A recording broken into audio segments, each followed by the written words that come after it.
आशा करता हूं आप सब बहुत अच्छे होंगे। मेरा नाम है सिद्धांत अग्निहोत्री। स्टडी ग्लोस पे आपका बहुत बहुत स्वागत है। दोस्तों, आज हम बात करेंगे बहुत ही इंपॉर्टेंट टॉपिक की। अच्छा आर्टिकल है टाइम्स ऑफ इंडिया का। लेकिन ऑपरेशन सिंदूर में भारत को जो सक्सेस मिली है, पहली बात भारत ने क्या पूरी दुनिया को लेसन दिया है। और थोड़ा सा हम यार, बहुत अनफॉर्चुनेट इंसिडेंट था आज भी दोस्तों। ऐश्वर्या द्विवेदी या जितने भी थे, कहानी उनकी, मतलब मुझे याद है कि जब ये हुआ था तो आई वॉज सो डेवस्टेटेड। आप मेरे लेक्चर्स देखिएगा, मतलब मैं एकदम, मेरा पर्सपेक्टिव ही बदल गया था पूरा। और मुझे ये लगा था कि मारो इन सबको, और कोई ये राक्षस है, ये जीते जाते राक्षस है। और आज भी वो मेरा पर्सपेक्टिव कायम है। पहलगांव हमले ने मेरी सोच बदल दी दोस्तों। जो मैं थोड़ा बहुत सोचता था कि बातचीत हो सकती है या ठीक है, हर कोई बुरा नहीं होता, but totally changed. Manipulation techniques, ये बहुत ही शानदार कोर्स है। 2 जनवरी से क्लासेस शुरू होंगे, आखिरी के 3 दिन बचे हैं। सो डिस्क्रिप्शन कमेंट बॉक्स पे लिंक है। सारी मैनिपुलेशन टेक्निक, डार्क साइकोलॉजी का ही ये पार्ट है। याद है पहलगांव हमला 22 अप्रैल से पहले फरवरी में हमास की पूरी टीम जो है वो पाकिस्तान जाती है। ये एक सोची समझी साजिश थी। पहलगांव हमले से 3 हफ्ते पहले आसिम मुनीर ये सिग्नल देता है आतंकियों को कि हमला कर दो। डॉग विस्लिंग करता है वो। ये वो सीटी है जो हमको नहीं सुनाई देगी। इस आम इंसान के लिए उस समय मैंने ये लेक्चर भी कवर किया था कि आसिम मुनीर ने क्या बदतमीजी की है, क्या गड़बड़ किया है। लेकिन ये एक सिग्नल था और उसकी प्लानिंग रही होगी कि इस तरीके की स्टेटमेंट दी जाएगी हिंदू मुस्लिम करके। प्लानिंग साफ थी कि हिंदू मुस्लिम में दंगे कराओ, कश्मीर में जो डेवलपमेंट है उसको खत्म करो, और आतंकवाद का दोबारा जन्म हो कश्मीर में। और तीनों चीजें फेल होगी। मैं आपको स्टेप बाय स्टेप बताता हूं। बायसारन, इससे पहले आतंकियों ने रेड की थी अलग अलग जगह पर, बट बायसारन में गया हूं और वहां पे हमला करना आसान है क्योंकि वहां ट्रैक है 4-5 किलोमीटर की। मैंने पैदल वो ट्रैक की थी। वो जो ऊपर था बायसारन में, वो इतना खुश हो गया था मुझसे कि उसने मुझे फ्री में वो क्या कहते हैं, चना जोर गरम खिलाया कि आप आए हो, मतलब ये नामुमकिन है। ठीक है। तो हुआ क्या कि फिर 22 अप्रैल लोग बस 2-2:30 बज गए थे और बस लोग नीचे ही आ रहे थे, तभी धाएं धाएं से आवाज आती है। एक एक करके मारना शुरू करते हैं। बच्चों से उनके पिता को छीना गया। जो भैया बंगाल में इसरो में काम करते थे, इसरो में थे कि डीआरडीओ में थे या शायद इंटेलिजेंस एजेंसीज में थे, वो कह रहे थे कि मुझे मत मारो। उनके 3 साल के बच्चे के सामने मारा अपने पिता, मतलब उसको मारा, उसके बाप को। और उसके बाद उस छोटे से बच्चे को उनकी गोद में बैठा दिया था, उनके पेट के ऊपर, कि ये लो तुम्हारे पिताजी। ऐश्वर्या द्विवेदी जिनकी शादी कानपुर की अक्टूबर में ही हुई थी, पिछले अक्टूबर में। बहुत बढ़िया हस्बैंड शुभम द्विवेदी, बहुत ही अच्छे। सबसे पहले शुभम को ही मारा था। सबसे पहले वो लोग लंच कर रहे थे, कुछ नहीं, बस वो आता है, बोलता है कि तुम हिंदू की मुस्लिम। तो ऐश्वर्या ने बोला क्या बोला, बोला कलमा पढ़ो। नहीं पढ़ पाया, सीधा गोली मार दी। पूरा भेजा बाहर आ गया था। ऐश्वर्या को समझ ही नहीं आया। फिर हमारे नारवाल जो नेवी ऑफिसर थे उनको गोली मारी। ये सब न्यूली वेड कपल्स थे। एक कर्नाटक से कपल गया था, उनको गोली मारी, उसके उनके हस्बैंड को चुन चुन के गोली मारी।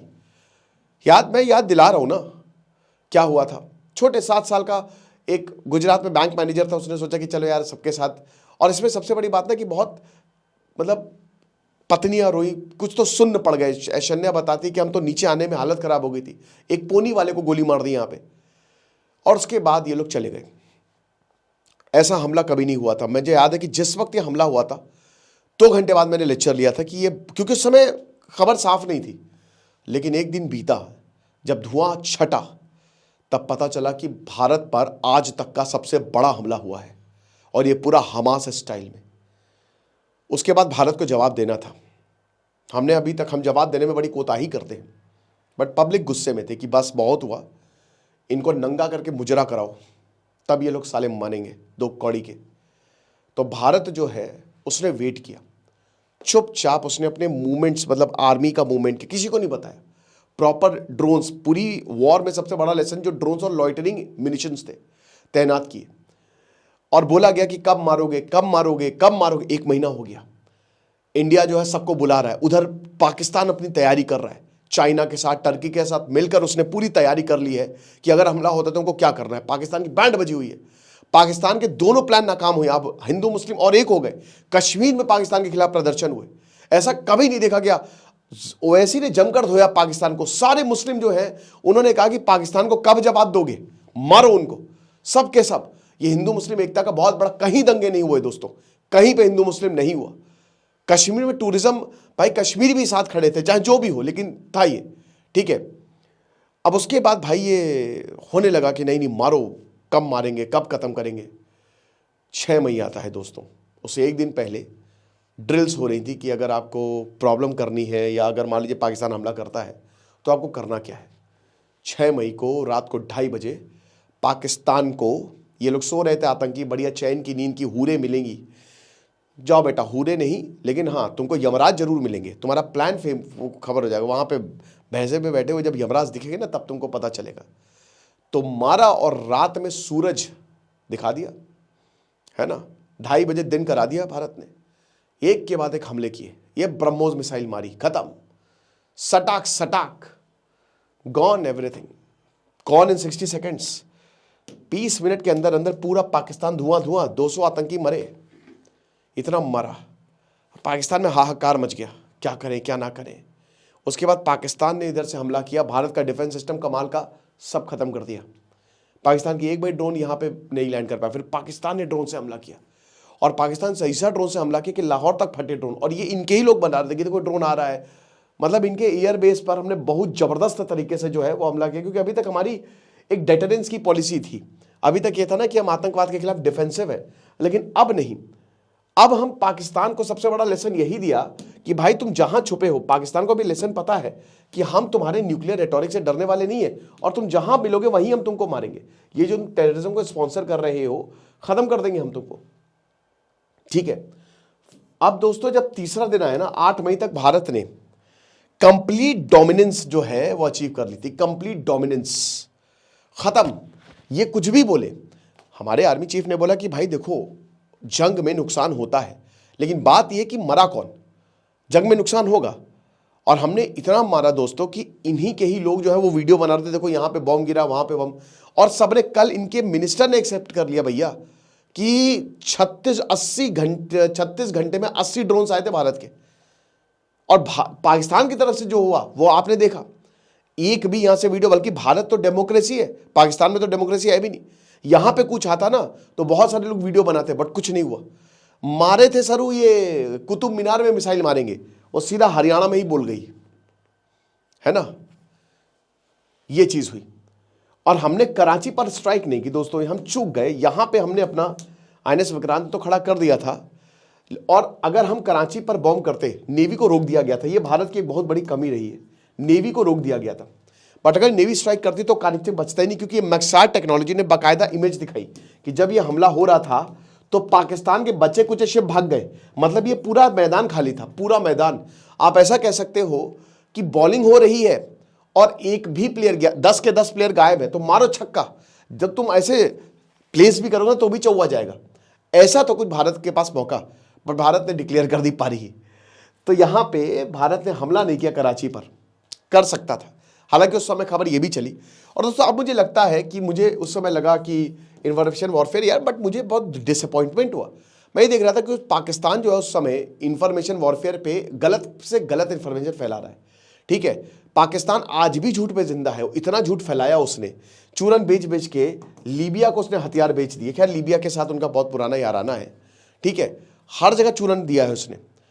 और हमारे भारतीय देश थी, देखिए अगर एक छोटी सी गलती हुई ना, ठीक है मैं वो नहीं कह रहा हूँ, बट वो इतना चढ़ गए। फिर बाद में मुझे एहसास हुआ कि ये डेंजरस है। वो धुरंधर में कहते हैं कि भारत का असली दुश्मन तो भारत है, लेकिन फिर सबने गलती भी मानी। आप ये देखिए हमारी ताकत कि जितने लोगों ने बोला कि कराची पर हमला हुआ वो बैकडाउन किए, इंक्लूडिंग मी। और जो ये था कि बहुत कुछ बोला गया उस समय, बहुत हमारा, देखिए हम लोग वहाँ पे तैनात नहीं है कि युद्ध में क्या हो रहा है।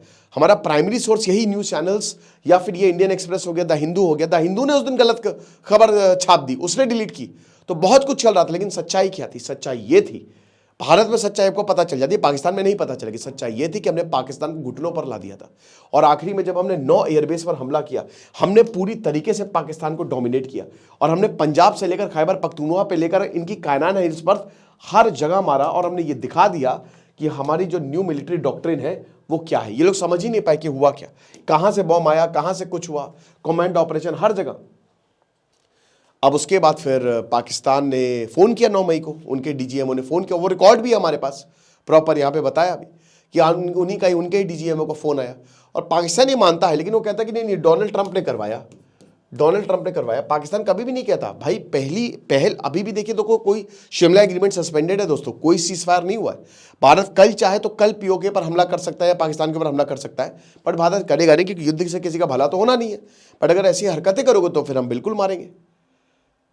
तो भारत को सबसे बड़ा लेसन ये मिला पाकिस्तान को कि भाई, और भारत पहली बात कि पाकिस्तान को अभी अगर वो हमला करता है तो हम कहीं पे भी मार देंगे। दूसरी चीज कि अब जो वॉरफेयर है वो ड्रोन्स का होगा, लॉइटरिंग एम्यूनिशंस का होगा उसी पे। और इसीलिए दोस्तों मैंने सुबह लेक्चर भी लिया था कि 80,000 करोड़ का प्लान भारत ने अप्रूव किया।